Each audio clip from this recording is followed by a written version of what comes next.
ഇങ്ങനെ നൈസായിട്ട് വേണം. പണ്ട് ഞാൻ ബഹറിൽ വെട്ടിക്കൊണ്ടിരിക്കുന്ന സമയത്ത് അതിന് മരുഭൂമിയിൽ എവിടെയാ റബ്ബർ? റബ്ബറില്ലേ? കുവൈറ്റില്. അവിടെ ഇല്ല. കുവൈറ്റിൽ റബ്ബറില്ലേ? ഇല്ല. പിന്നെ അവിടെ എന്താ ഉള്ള? ഈത്തപ്പന. അതാണ്. ഞാൻ പണ്ട് ഈത്തപ്പഴം പനയെ കയറാൻ വേണ്ടി ഞാൻ ആദ്യത്തെ വിസ അതായിരുന്നു. അതിനുശേഷമാണ് ഞാൻ തിരുച്ചിറപ്പള്ളിയില് ഒരു മയിൽവാഹൻ എന്ന് പറയുന്ന ഒരു മുതലാളി ഉണ്ടായിരുന്നു. അദ്ദേഹത്തിന്റെ കൂടെ ഒരു 15 വർഷം ഞാൻ ജോലി ചെയ്തു. മരം ഒന്നിനെ 75 പൈസയ്ക്കാണ് ഞാൻ അവിടെ വർക്ക് ചെയ്തോണ്ടിരുന്നത്. 15 വർഷം. 15 വർഷവും? എടാ 15 വർഷം എന്നൊക്കെ പറഞ്ഞു കഴിഞ്ഞാൽ ഞാൻ അന്ന് ഒറ്റത്തടിയല്ലേ, ചെറുപ്പം. ഡാഡി മമ്മിയാണെങ്കിൽ ചെറുപ്പത്തിലെ ഫ്ലൈറ്റ് ആക്സിഡന്റിൽ മരിച്ചുപോയി. ട്രെയിൻ ആക്സിഡന്റിൽ. വെളുപ്പിനെ അമ്മയും അച്ഛനൂടെ റബ്ബർ വെട്ടാൻ ഇതുപോലെ ഇറങ്ങിയതാണ്. അപ്പൊ ഈ കാട്ടുപന്നികൾ കൂട്ടത്തോടെ ഇരച്ചു കയറി വന്ന് നിങ്ങൾക്ക് സന്തോഷമായല്ലോ.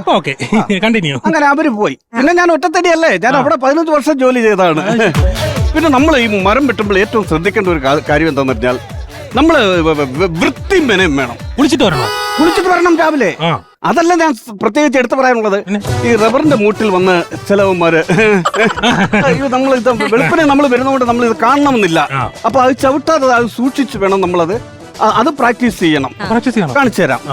ചില മരത്തിന്റെ ചവിട്ടിലൊക്കെ കുടുംബത്തോട് വന്നിരുന്നു കഴിഞ്ഞാൽ എന്ത് ചെയ്യും? അവിടെയാണ് നമ്മൾ വളരെ ശ്രദ്ധിക്കേണ്ടത്. വെട്ടുപോകും നമ്മള്. നോക്കി പഠിച്ചോണം.